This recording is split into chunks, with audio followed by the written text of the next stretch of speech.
peso aproximado, si lográramos pesarlo, toda la piel de un ser humano pesa entre 3 a 4 kilogramos y dice que mide 2 metros cuadrados, ¿ya? Es la barrera para las sustancias exógenas, las lesiones físicas, químicas, patógenas, retiene agua también y proteínas endógenas, ¿ya? También cumple funciones en el estado de hidratación, en la regulación de la temperatura corporal y es el órgano sensorial donde se localizan los 4 de los 5 sentidos, ¿ya? Entonces, cumple múltiples funciones. También es uno de los componentes principales del sistema inmunitario y tiene gran importancia, como todos sabemos, en la parte estética y también la parte psicosocial, ¿no? De acuerdo a las éticas.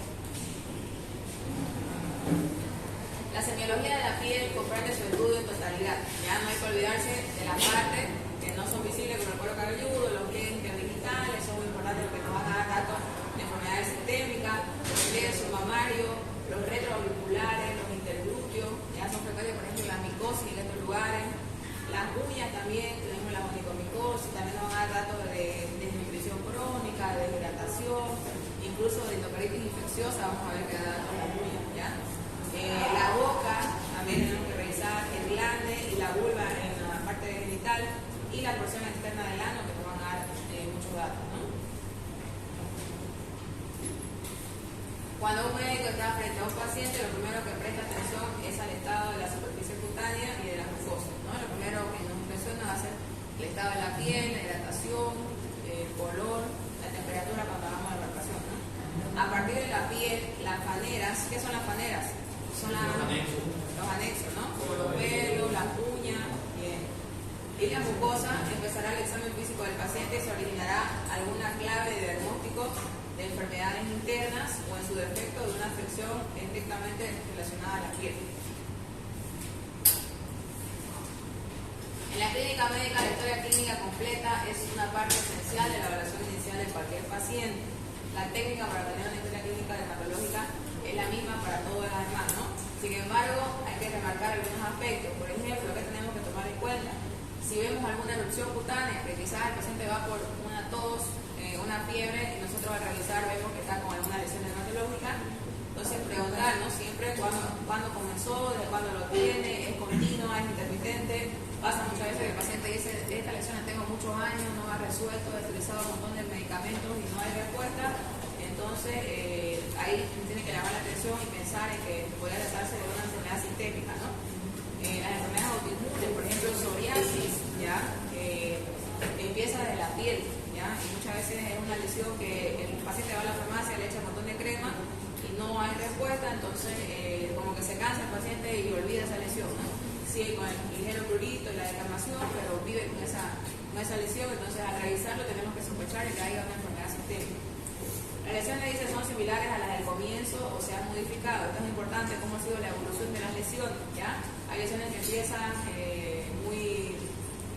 que le ponen sutilmente una manchita, dicen ellos, ¿no? Una mácula sin ninguna importancia.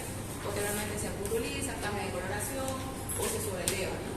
Cuando los síntomas cutáneos son predominantes. ¿Cuáles son los síntomas cutáneos predominantes? Dice, ¿no?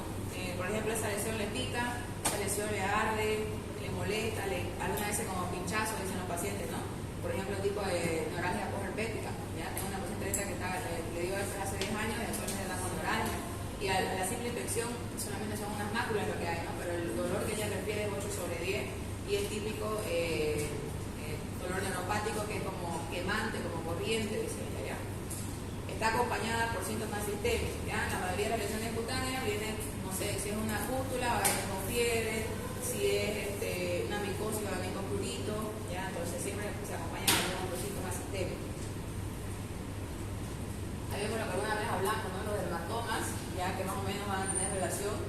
En vitiligo, por ejemplo, las zonas predominantes son estas, ya en las manos. Vamos a ver cómo las manos están totalmente con disminución de la coloración, ¿no? Y los pies son los más afectados, los genitales. En el caso eritrodermia psoriásica, la psoriasis que les hablaba, que es una enfermedad autoinmune, generalmente no tiene ningún predominio, aparece en cualquier lugar del cuerpo. Después tenemos pitiriasis rosada, que es una micosis muy frecuente en el área pectoral, ¿ya? Micosis fumoide, tiene esa distribución muy de un lado solamente, y la parte del dorso en el contralateral, ¿no? Y después dice nexo epidérmico segmentario, unilateral. Normalmente la mayoría respeta un solo lado, pero hay algunas excepciones como micosis fumoide, que es una micosis sistémica. ¿Ya? Y las lesiones localizadas, dice lesión única o cúmulo de lesiones. ¿Ya? Entonces ahí vemos solamente en un lugar, ¿no? Lesiones continuas a una parte específica. Entonces, por ejemplo, el erisipela toma esta parte, ¿no? Toma esta forma. Empieza en un área específica y toma todo un miembro, ¿ya? Como hemos visto el paciente que está internado. Lesiones combinadas a partes acrales. Partes acrales son las partes distales, ¿ya? Entonces, hay patologías dermatológicas que van a afectar la palma de las manos, la planta de los pies y la parte más alejada de los genitales, ¿no? Y lesiones confinadas a las partes expuestas al sol. Normalmente esto es el lupus, ¿ya? Lupus más se generaliza en la cara y el cuello, ¿ya? Pero también hemos visto que hay afectaciones en las manos. Son las que están más expuestas al sol por la fotosensibilidad que hay en lupus, ¿ya? La historia familiar puede ayudar en el diagnóstico de enfermedades hereditarias. ¿Ya? Siempre hay que preguntar si tenemos un paciente con vitiligo, normalmente hay antecedente familiar. ¿Ya? La historia de exposición laboral también, siempre preguntar en qué trabaja, dónde trabaja, qué condiciones hay en el lugar donde él desempeña sus funciones. Está expuesto a productos químicos, típicos en los que trabajan, por ejemplo, en el parque industrial, ¿no? O en el que van pintando casas o pintan madera. Entonces, eso de la exposición continua también va a generar, puede ser algún tipo de alergia. ¿Ya? Los viajes recientes pueden ayudar a diagnosticar una enfermedad infecciosa inusual. ¿Ya? Esto es característico de los pacientes que acostumbran a viajar por trabajo o por alguna vacación que tuvieron y vuelven normalmente cuando viajan al mar. También se ha visto, ¿no? Que vienen con lesiones muy crónicas porque tuvieron contacto con alguna toxina en ese lugar. La historia sexual puede ser importante. ¿Ya? Esto es tratar de preguntar siempre de la forma cuando esté más solo, ¿no? Porque si no, no nos va a decir la verdad. Si es homosexual, si es bisexual o tiene una actividad promiscua, ¿no? Que tiene muchos contactos sexuales. El examen físico, el examen del paciente desnudo facilita con una buena iluminación. Ya siempre cuando tenemos que ver piel, tenemos que ver que hay una buena iluminación, variable de intensidad y ángulo, con luz natural de preferencia o eléctrica de día y una temperatura de 20 grados más o menos, dice, ¿no? ¿Por qué? Porque cuando hace mucho frío tampoco vamos a descubrir al paciente, ¿no? En los pacientes pudorosos, pacientes vergonzosos, ¿no? Se puede lograr el examen cutáneo total haciéndolo de vestir por partes. Ya vamos revisando tórax, después revisamos abdomen, después extremidades. Ya la inspección debe hacerse a distancia y en la cercanía. Ya muchas veces cambia la forma de la lesión cuando la vemos de lejos, podemos pensar en una simple mácula, pero cuando nos acercamos puede que haya cambios de color, que haya folículos pilosos inflamados, foliculitis, ¿no? Entonces siempre hay que verlo. Incluso los dermatólogos utilizan una lupa. ¿No? Ponen su lupa ahí para ver exactamente cuál es la composición de la lesión.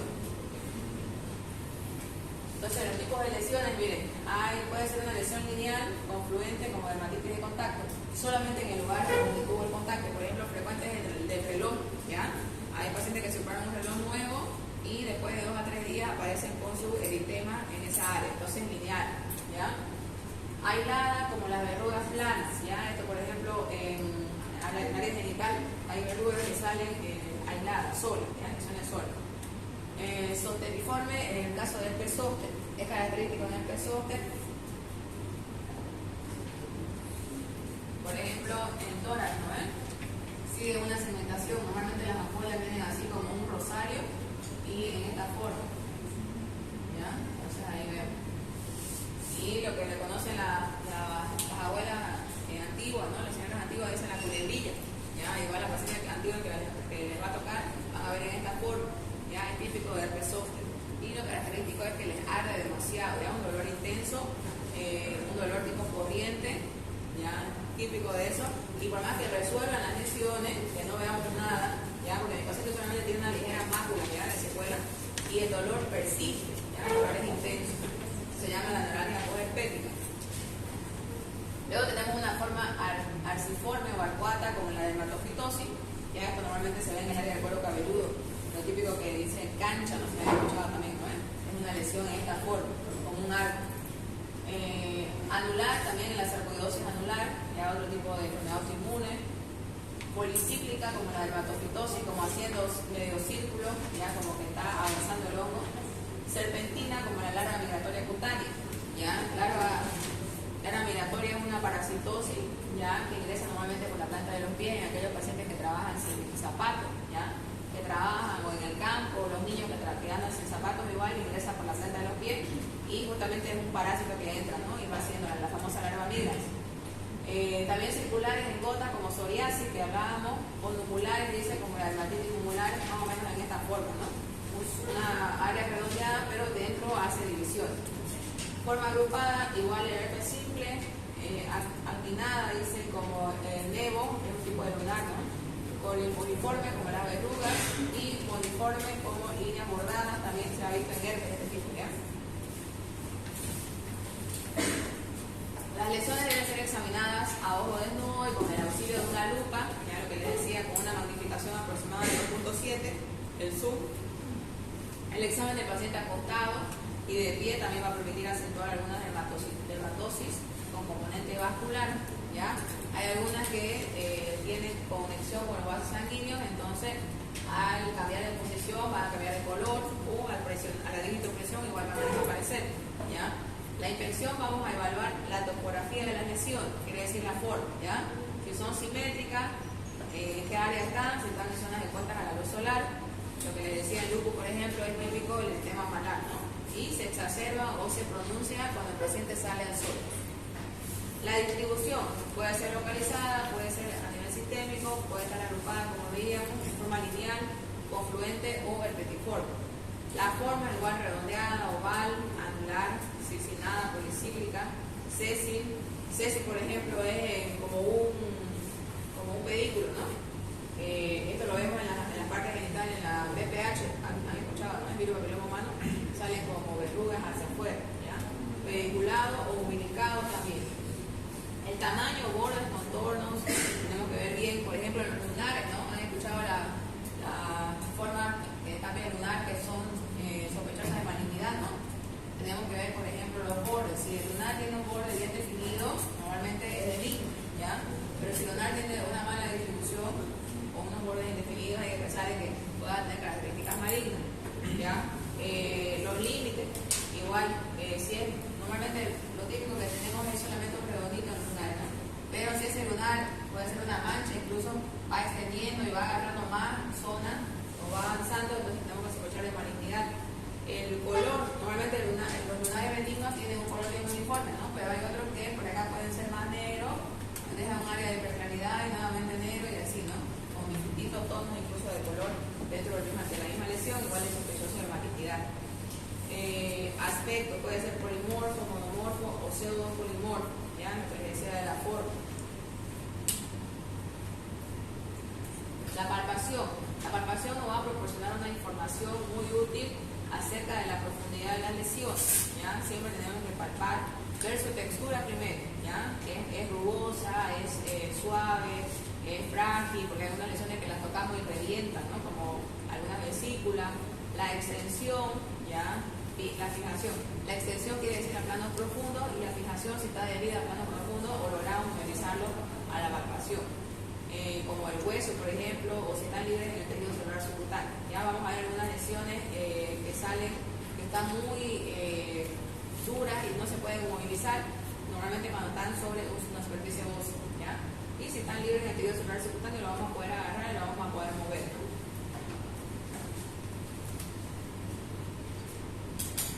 Lesiones elementales, ya esto también es importantísimo. ¿Alguien trajo papel, por favor? ¿Otra guitarra? Ajá, borrador, porque no me viene a ver borrador.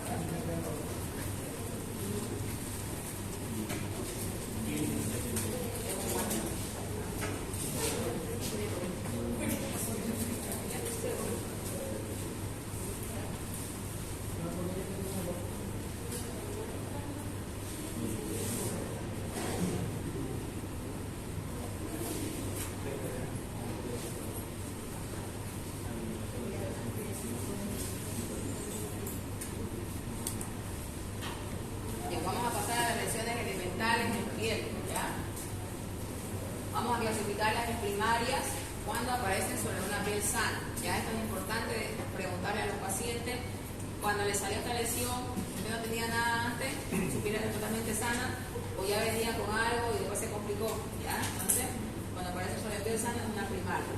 Secundaria, cuando asientan sobre una piel previamente lesionada. Esto pasa, por ejemplo, paciente deportista se hace un golpe, un hematoma, una equimosis, y sobre eso sale una mácula o sale una pústula, ¿ya? O si no tuvieron, no sé, le picó un insecto, es típico de eso, ¿ya? Le picó un bicho y sobre eso sale una pústula, sale una colección y se hace un absceso, ¿no?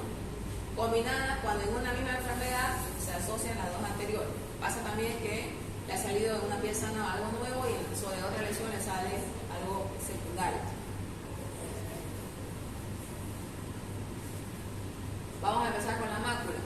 La famosa mácula, que no es nada más que una mancha donde se visualiza un cambio de coloración sin que haya alteraciones en el relieve. Ustedes lo van a palpar, lo van a tocar y no se va a sentir nada. Simplemente es la mancha, el cambio de coloración.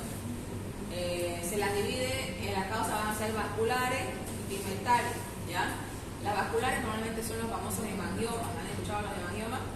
No son tumores de vasos sanguíneos, son benignos. Normalmente salen en los niños, en los bebés menores de 2 años y con el crecimiento desaparece, ¿ya? Pero aquel hemangioma que está cerca de las áreas importantes del cuerpo, como por ejemplo el globo ocular, cerca de la nariz, y va a obstruir algo, va a producir alguna sintomatología, recién se extirpa quirúrgicamente, ¿ya? Pero si está en un lugar de la cara donde no afecta, solamente es estético, se espera que el niño crezca y desaparezca, ¿ya? Y las pigmentarias, ¿ya? Las pigmentarias normalmente vienen por exposición solar, vienen por alguna patología sistémica o un deterioro hormonal. Esta última no desaparece con la digitopresión, esa es la diferencia, ¿ya? La vascular, como el hemangioma, ustedes le van a presionar levemente, tampoco van a presionar fuerte porque puede reventarlo, ¿eh? Lo presionan muy levemente y se ve como desaparece a la digitopresión.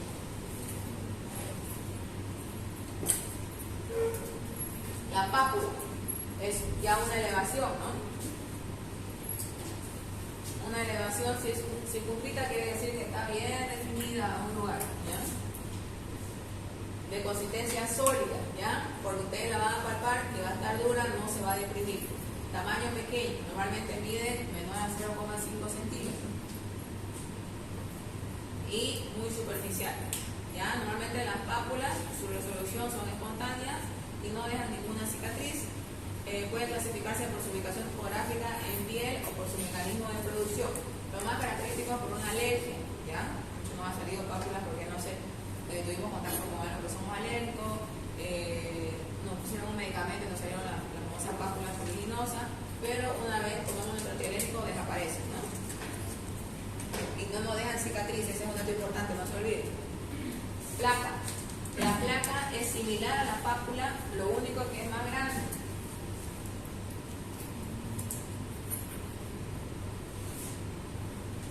Ya mayor a 0,5 centímetros y ya con infiltración, quiere decir que dentro de ella vamos a poder palpar algo.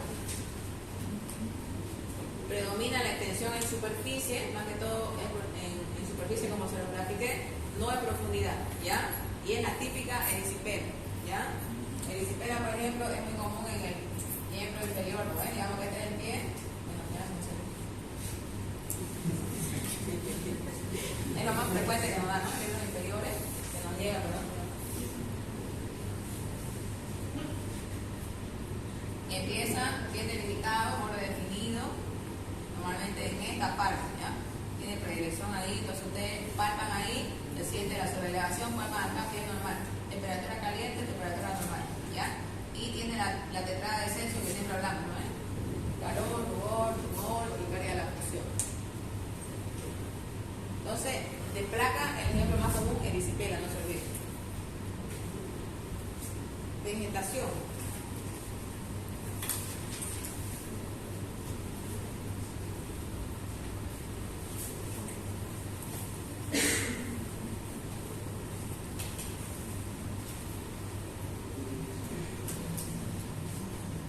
Constituye una proliferación de las papilas dérmicas que se proyectan por encima del nivel de la piel.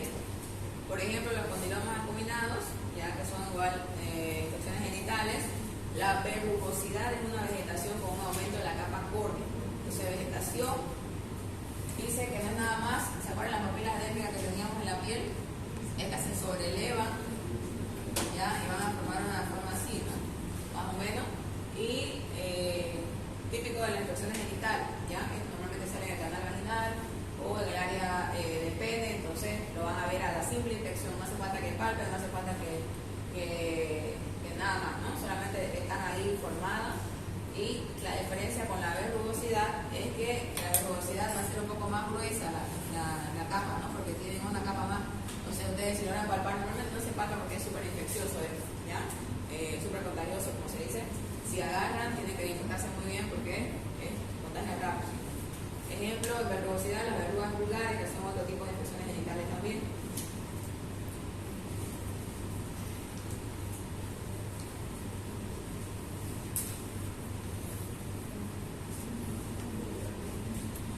El nódulo.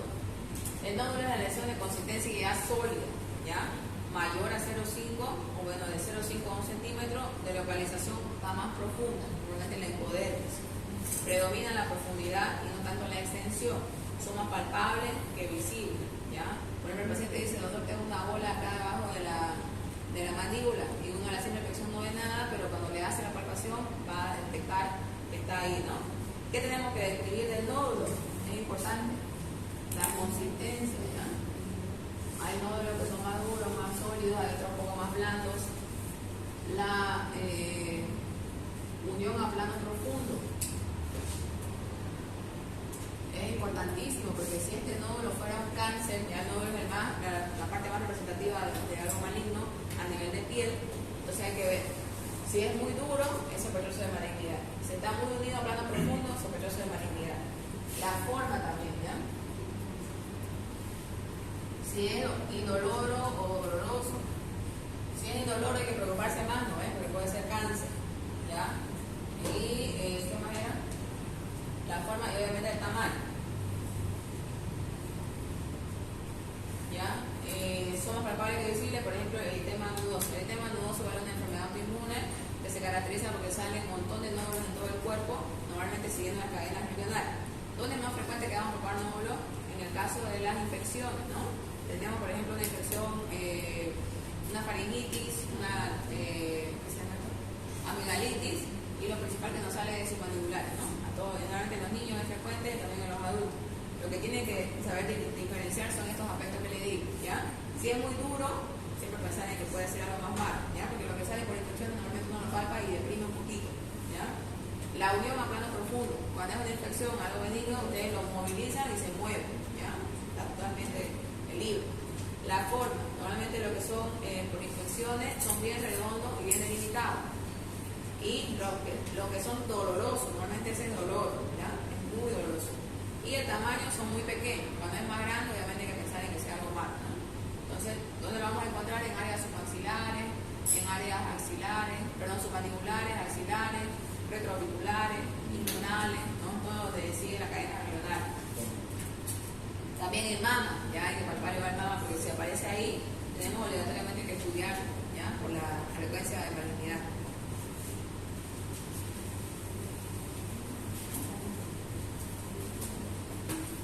Todo lo que hacemos en teoría, chicos, yo les voy a preguntar en práctica. Muchas veces les estoy preguntando lo que están yendo y no saben, o se olvidan o no vienen a práctica. ¿Ya? Entonces, si no tengo paciente con masa, con una masa, con un nódulo, lo voy a hacer palpar y tienen que decirme estas características. ¿Ya? Por algo están pidiendo clases para entender y para que se le vaya quedando la cosa. ¿Ya? Porque muchas veces han preguntado y se han quedado callados o están nerviosos. ¿Cómo están yendo en práctica a ver lo que están acá? ¿Cómo se sienten? Es la primera vez que van a vomitar, ¿no? Todavía, primera vez. Por eso. Ya, tienen que, ¿qué les puedo decir? Tener más confianza, más participación sobre todo. Ya no solamente quiero que vayan a mirar, quiero ya que vayan a opinar, a preguntar. Siempre les estoy haciendo escuchar, si hay una oportunidad, están escuchando, están tocando, están viendo y hay imágenes también. Ya, entonces sean participativos, pregunten, aporten también si han escuchado algún caso similar. Ya, me gusta que participen, no solamente que se queden a mirar como si fueran espectadores. Ya. Igual el hecho de tomar presión, ¿ya? Ha pasado varios grupos han ido y no quieren tomar una presión, me miran asustados. ¿Quién puede ser? ¿Quién fue? ¿Dónde se va? Ya, entonces tienen que aprovechar ahí, ¿ya? ¿Por qué? Porque si vemos a un paciente hipertenso, vamos a hablar del tratamiento, ¿no? Vamos a hablar con qué tratamiento está, le vamos a regular ese momento, y eso es lo que quiero que participen ustedes, ya que vean qué conducta vamos a realizar, ¿ya? Igual no es lo mismo una presión en un paciente joven a otra presión en un paciente renal,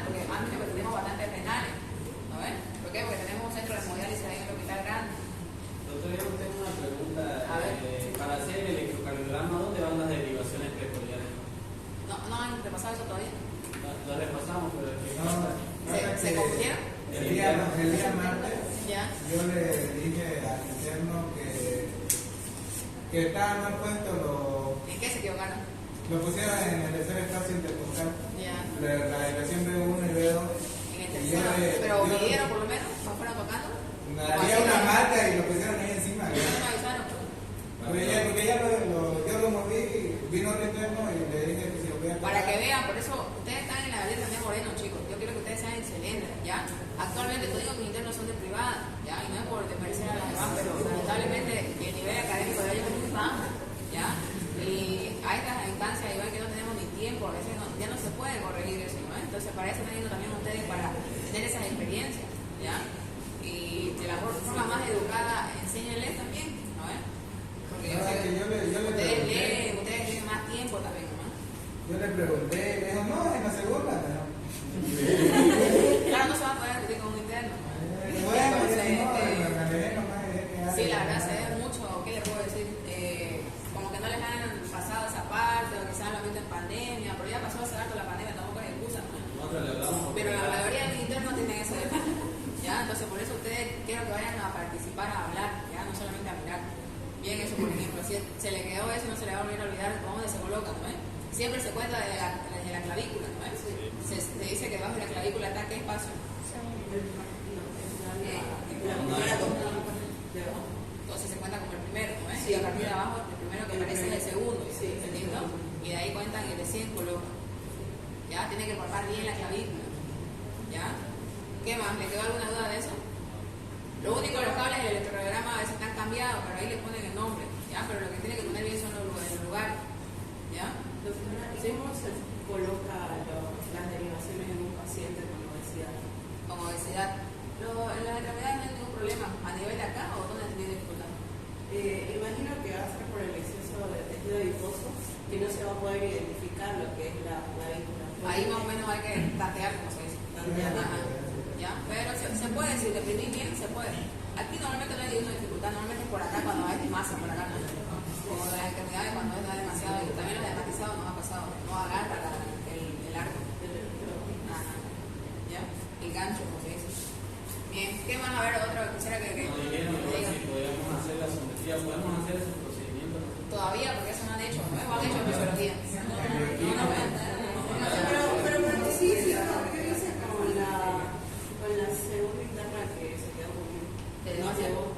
No, o sea, me mostró, me dejó verlas. Caso es fácil, pero no les puedo dar esa responsabilidad porque todavía están en el tercer año, ¿no? Si fuera un quinto año ya, lo pueden ir preparando, pero es un poco acelerado para que, ¿ya? Pero lean la técnica y vean también, ¿ya? Es facilito, ¿no? Es solamente ubicar el pulso y separar los deditos y pinchar ahí el medio. Y la aguja tiene que entrar en 90 grados, ¿no? Y cómo se van a dar cuenta si es arterial, por ejemplo, cuando suba solita la sangre, ¿ya? No hace falta que aspire. Cuando es arterial van a ver que sube la columna inmediatamente, ¿ya? Se llena sola la arteria. Es fácil. Después en la parte femoral también tomamos, pero es un poco más riesgoso. Normalmente lo hacemos cuando están acá muy desmatizados o lesionados, ¿ya? Pero es fácil, van a ver. Las gomas, ¿ya? Constituyen una variedad de nódulos. Su evolución consta de 4 periodos como la crudeza, el reblandecimiento, la ulceración y la reparación cicatrizal. Ya, toda una variedad más que todo. Eso lo vemos en cáncer, ¿ya? También en patologías autoinmunes como el profulodermia, muy poco común, ¿ya? Y la goma de la micosis profunda. Y el tumor. Es una neoformación muy inflamatoria, superficial o profunda, de tamaño variable, de consistencia sólida normalmente, o puede también tener contenido líquido, con tendencia a la persistencia, ya no desaparecen con nada, y crecen indefinidamente. Ejemplo, el epitelioma vasocelular. Es una neoplasia de la piel, ¿no? Estos tumores, por ejemplo, nos ha llegado bastante en la parte de la cara, ¿ya? En la área de la nariz, en la oreja, las deformaciones, es como que empiezan como un granito, dicen los pacientes, y va aumentando progresivamente de tamaño. Y normalmente cuando no obstruye una función vital, por ejemplo la respiración no la obstruye, no obstruye la visión, entonces el paciente lo deja y vive con su lesión, ¿ya? No hace nada por eso. La vesícula. La vesícula dice que es una cavidad de contenido líquido y de pequeño tamaño, menor a 5 milímetros. Son multitabicadas y están situadas en la epidermis. Su contenido puede ser seroso, en hemorrágico o purulento. ¿Ya? Su mecanismo de formación puede ser por forma de esponjiosis, como un edema intercelular en el eczema. El eczema es una patología que sale de reacciones alérgicas. ¿Ya? Degeneración palonizante y reticular. Las células se hinchan y se separan unas de otras, como lo que pasa en el pezón. ¿Ya? Por eso en el pezón el contenido es cristalino, es líquido. ¿Ya? En cambio la otra es un contenido más purulento. La ampolla es lo mismo prácticamente, pero más grande, ¿no? Mayor a 5 milímetros. Igual contenido líquido, son uniloculares y se encuentran en la epidermis. Su contenido igual puede ser seroso, puede ser hemorrágico o puede ser purulento.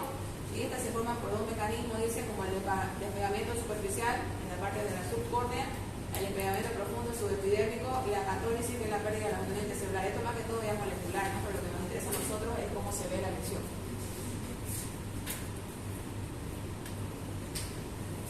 Las pústulas son elevación circunscrita de la piel con contenido estrictamente purulento, por eso no me dice pústula, ¿no? Desde su inicio. Pueden ser foliculares, es decir, localizarse en un folículo piloso o no folicular. Tenemos la psoriasis pustulosa, la farmacodemia pustulosa, ¿ya? Normalmente son indicativos de infección bacteriana, ¿no? O aparece sobre una lesión, por ejemplo, aparece con contenido líquido y posteriormente se hace pustuloso, ¿ya? Es porque ha entrado una bacteria. Lo más frecuente, como dice acá, es en los vellos, ¿ya? En los folículos pilosos. Las escamas son laminillas de la capa córnea que se desprenden espontáneamente de la superficie cutánea, ¿ya? Ejemplo, la ictiosis. La ictiosis es una patología igual de origen alérgico, crónico, pero ya son esas bacterias que vienen con alergia. Entonces, tanto salir de ya las pápulas, quedan posteriormente escamas, ¿no? Que son como lo último que queda de la lesión. La queratosis es una lesión de consistencia sólida igual, circunscrita. Queratosis tuvimos en un paciente hace unas 2 semanas en el pie, no sé si tuvieron ustedes, en la sala 3, al medio estaba en el pie, tenía una queratosis, ¿ya? Era como una sobrelevación que se estaba descamando, ¿ya? Circunscrita, donde el engrosamiento de la piel se hace en vez de su capa córnea. El típico callo, ¿ya? Comúnmente lo conocemos como callo, pero lo malo es que queratosis se hace más profunda y produce dolor, ¿ya? Entonces no podía pisar por la lesión. Callosidades y la famosa queratodermia, que es justamente la tendencia a producir, ¿no? Mucha capa córnea y sobrelevaciones, entonces se hacen los famosos callos. Ahora pasamos a las elevaciones elementales secundarias. Tenemos, por ejemplo, las escamas. Las escamas dice que aparecen en la evolución de otra lesión, ¿ya? Se consideran escamas secundarias, por ejemplo, el eczema crónico. Lo que veíamos eczema en la parte aguda también se cronifica y aparecen estas famosas escamas que, por más que el paciente las desprenda, nuevamente se vuelven a formar, ¿ya? La costra. La costra es el resultado de la desecación de una secreción, ¿ya? La desecación quiere decir que se seca la lesión y se forma esta costra, ¿no? Esta secreción puede ser suero como el plasma, puede ser pus, como puede ser sangre. Ejemplo, las costras varicélicas del linfético. El linfético, ¿se acuerdan que era una infección bacteriana producida por quién? ¿Cuál era el principal antibiótico para eso? Bacteriología, la otra serie. Vancomicina. Es uno, pero es muy avanzada. ¿Cuáles son las primeras opciones de antibiótico para estafilococo aureus? Clindamicina. ¿Cuál? Clindamicina. ¿Pero qué tipo de Primero penicilina? se hace antibiograma, nos dijo la doctora nosotros. Ya, pero tenemos que saber los antibióticos antihipericósicos, ¿no? Ahí hablaba Ani. Clindamicina. ¿De qué familia es clindamicina? Hay un grupo de penicilina que son antihipericósicas, ¿no? ¿Qué se llama ese grupo? ¿Aprendieron así? Por ejemplo, oxacilina, methicilina. ¿No ves? Que son de las carbadopenicilina. ¿Ya? Tienen acción. Esas son la primera línea. Posteriormente está. ¿Qué más se conocen? A ver. Carboxipenicilina. ¿Cuál? Carboxipenicilina. ¿Los carboxy cuáles son esas? No me acuerdo. Ya tienen que saber ya, porque normalmente no salen los antibiogramas. Si bien el antibiograma te lo dice, pero antes de que salga el antibiograma tienes que iniciarle algo, ¿no? Entonces ya tienen que saber. Y por último tenemos la banco, que decía su compañero, ¿ya? Y Estafilo se mide por cepa, también han leído la cepa. Penicilino resistente, vancomicina resistente, cepa marsa, cepa barsa, a ver qué nos puede encontrar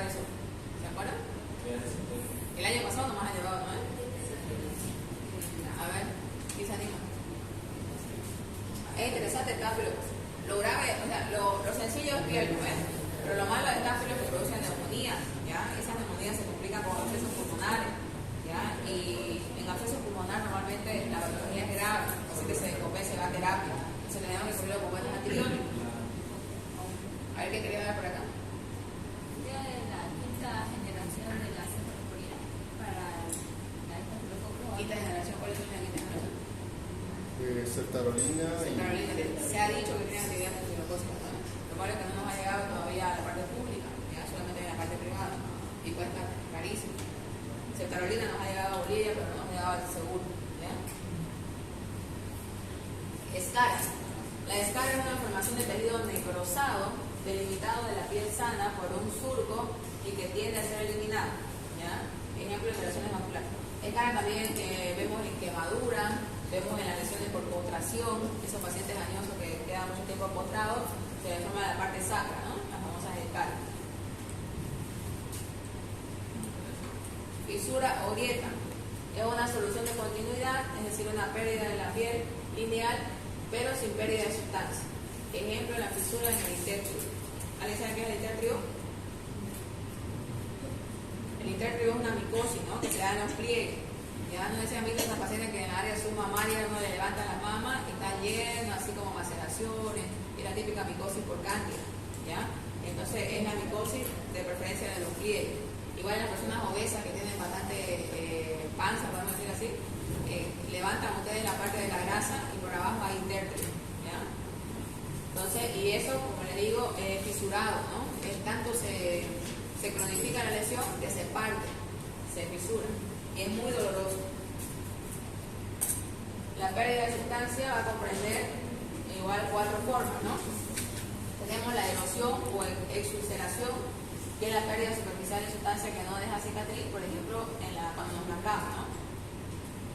Ulceración es la pérdida de sustancia profunda que deja cicatriz, puede llegar a la dermis y al hipodermis, ejemplo, el prurigo biopsiante. Ya un poco más profunda se ve la pérdida de la piel y a la erección, ¿no? La úlcera es una ulceración de curso crónico, por ejemplo, las úlceras venosas. En los pacientes a veces diabéticos o en los hipertensos, en la parte de la pierna le salen las úlceras, que lo característico de esto es que cubren todo el diámetro de la pierna, ¿ya?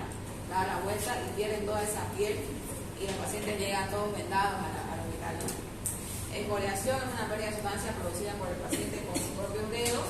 Puede ser instrumental cuando hay un paciente que se rasca con algo, ¿no? Algo multiagudo o algo que lastima, o traumática con las propias manos a veces, ¿no? O se rascan en algún lugar con mucha prurito y hay una pérdida de sustancia, ¿no? Hay una lesión profunda. La atrofia. La atrofia es la disminución del espesor y elasticidad de la piel. Esta se arruga con facilidad, ejemplo en la parte fisiológica cuando somos pacientes añosos, seniles, y patológicas, las famosas estrías, ¿ya?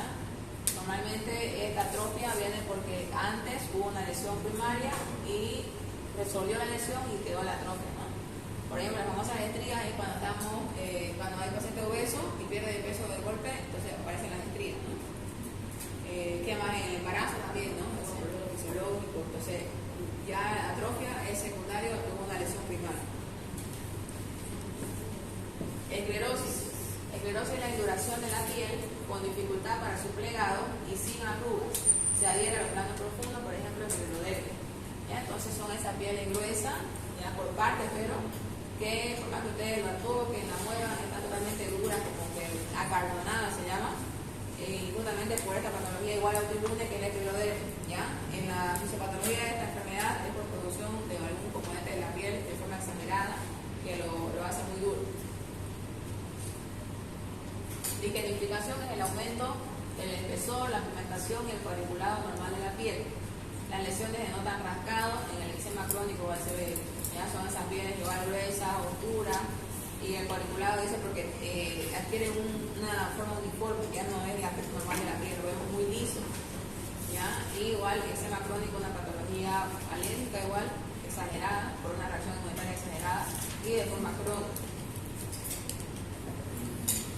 La cicatriz es la neoformación conjuntiva y epitelial que reemplaza una pérdida de sustancia, ¿ya? Y sustituye a un proceso inflamatorio destructivo. Puede ser cicatrices normales, viciosas cuando están retraídas, hiperplásicas cuando crecen hacia afuera, adherentes cuando se van a otro plano, cuando están en los huecos de la narina, por ejemplo, o en la parte perianal.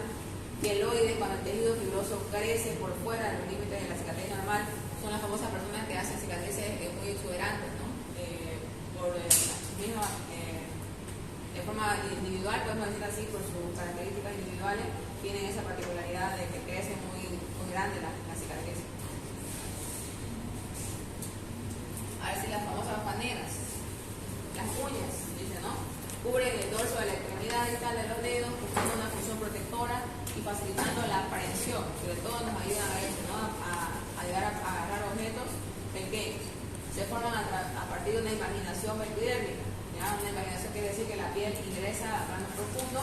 La queratina dura de la lámina unguial se forma de la matriz, que se encuentra cubierta y protegida por el vello proximal. La matriz es la parte blanquita que tenemos en las uñas, ¿no? La cutícula es la parte córnea, o sea, una extensión de la capa córnea, que se pliegue, se extiende sobre la lámina, a la cual se adhiere íntimamente, impidiendo la entrada de agua y de microorganismos. Esa es la función de la cutícula, ¿no?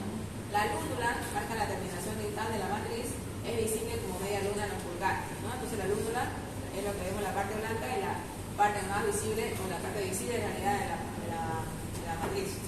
La lámina ungueal, que ya es la uña en sí, descansa sobre el lecho ungueal, que normalmente contribuye muy poco a su formación, pero se halla íntimamente adherida a la cara ventral de la lámina y la acompaña en su crecimiento distal. Va a sufrir modificaciones también en esta uña, ¿no? Tenemos modificaciones de la configuración como la anoniquia, que es la ausencia total de la uña. Ya vamos a ver bebés que nacen totalmente sin uñas, puede ser congénita por eso, o adquirida por algún tipo de fármaco. ¿Ya? Por ejemplo, los antituberculosos tienen esta particularidad de debilitar la uña y algunas veces lo pierden los pacientes cuando es un tratamiento muy largo. El líquen plano, que es una enfermedad infecciosa también, y los traumatismos, ¿no? Pacientes que han hecho algún deporte, han recibido algún golpe, ya, y pierden la uña. Onicoatrofia, desarrollo defectuoso de la uña que se presenta muy fina y muy pequeña. Normalmente indica estados nutricionales crónicos malos, ¿no? Macroniquia, la lámina ungueal es más ancha que lo normal, con un lecho y matriz similarmente afectados, ¿ya? Entonces, la uña es más ancha, por lo cual altera toda la configuración del lecho ungueal y normalmente esta paciente vive con lesiones, ¿no? Por la uña muy grande, los famosos uñeros que dicen, ¿no? Brachioniquia, el ancho de la uña es más grande que el largo, ¿ya? Entonces igual, más ancha que el largo. Doliconiquia es el longitudinal, o sea, más larga y más angosta. Coiloniquia es una uña cóncava, ¿no? En vez de la configuración normal es metida para adentro, se observa, miren, en las anemias crónicas, ¿ya? Ferropénicas, con deficiencia de hierro. Por eso los niños, cuando les llegue, para revisar niños siempre miden las uñas, ¿ya? Es un dato nutricional importante. La hemocromatosis, la diálisis, pacientes en diálisis igual tienen este problema. Las uñas muy débiles y muy cóncavas. La porfiria, que es una enfermedad hematológica. La acromegalia, que vimos en la anterior clase igual, y la enfermedad tiroidea. Normalmente el hipertiroidismo produce esta particularidad. Leuconiquia. La leuconiquia es la pigmentación blanca más bien de la uña. Puede ser total, parcial, puede ser estriada o puntiforme, y sus causas pueden ser traumatismos anteriores, la psoriasis también, o algunos fármacos. Normalmente lo que produce la leuconiquia son los fármacos anticonvulsivantes, ¿ya? Pacientes con epilepsia tienen que tomar estos fármacos de forma crónica o de por vida, entonces crean con esta lesión, ¿ya? Melanoniquia es la pigmentación negra, total o parcial de la lámina ungueal por aumento de la melanina. Son causa de los nevos, ya hay lunares que son estrictamente de la uña, o lunares que salen cerca de la uña y la abarcan también, ¿ya? Los traumatismos mínimos repetidos, ¿ya? Aquí hay personas que están totalmente recibiendo traumatismos ahí o están haciendo mucho esfuerzo a nivel de la uña, entonces quedan con esta melanoniquia. Y los hematomas subungueales igual pueden ser traumáticos, como puede ser por alguna enfermedad hematológica, ¿no? Para aquellos que tienen déficit de los factores de coagulación o déficit de algún componente de la sangre. El síndrome de las uñas amarillas es la coloración amarilla de las uñas que se observa en pacientes con EPOC avanzado. Igual otro dato que nos da cuando el paciente tiene enfermedad crónica. Modificaciones de la uña y tejido perungueal en la unicólisis es la separación de la lámina ungueal del lecho de la parte distal y lateral que avanza hacia la lúnula Sus causas miren son endocrinopatía, fármacos, infecciones, el déficit de hierro también, traumatismo y alteraciones circulatorias. La onicomadesis es el desprendimiento de la uña por la parte proximal, lo contrario, ¿no? La onicólisis era por la parte periférica, ¿ya? Y la parte de la matriz quedaba fija. Pero onicomadesis es el desprendimiento de la uña por la parte proximal. Por acá se desprende y lo demás queda normal, ¿no? Pero como la matriz es la más importante, entonces la onicomadesis produce directamente la caída de la uña. Sus causas son enfermedades agudas graves, enfermedades apoyares, el estrés intenso y los traumatismos. La paroniquia o perionixis, la inflamación de los tejidos perioungueales. Paroniquia es muy frecuente en aquellas personas que trabajan con agua, paran lavando o con mucha humedad, ¿no? Es la infección alrededor de la uña. Todo es, no sé si han visto, hay personas con la uña, con el dedo hinchado, y normalmente salen lesiones blanquecinas, ¿no? Son como micosis, candidiasis normalmente es causa de paroniquia. Inflamación de los tejidos perioungueales caracterizada por la presencia de edema. Ya puede haber prurito, puede haber inflamación, puede haber área eritematosa también. El pelo. El folículo piloso es una invaginación de la epidermis, igual que crece oblicuamente hacia la profundidad de la dermis. La porción inferior se denomina el bulbo, que se ensancha para agregar la papila dermis. La familia se pone una papila, ricamente vascularizada que lo nutre. Las células ubicadas por encima de la papila constituyen la matriz, que a semejanza de las células basales de la epidermis son la parte germinativa del folículo. Alteraciones del pelo pueden ser cuantitativas o cualitativas. Entre las alteraciones cuánticas tenemos las alopecias, muy frecuentes las alopecias, a su vez pueden ser difusas o circunscritas, ¿ya? Entre las formas difusas están los efluvios anagénicos, como el que sucede en la quimioterapia, ¿ya? En los pacientes que reciben quimioterapia sabemos que presentan mucha alopecia. Son más frecuentes los efluvios telogénicos que ocurren 2 meses después de la causa que lo origina, como por ejemplo estado febril continuo, enfermedades crónicas, el postparto igual a otra causa, cirugías, normalmente las cirugías grandes, complicadas, anestesias generales, dietas hipocalóricas, hipoproteicas y también algunos fármacos. Listo. Ya lo había muy desesperado todo. ¿Qué pasó? ¿Desesperado?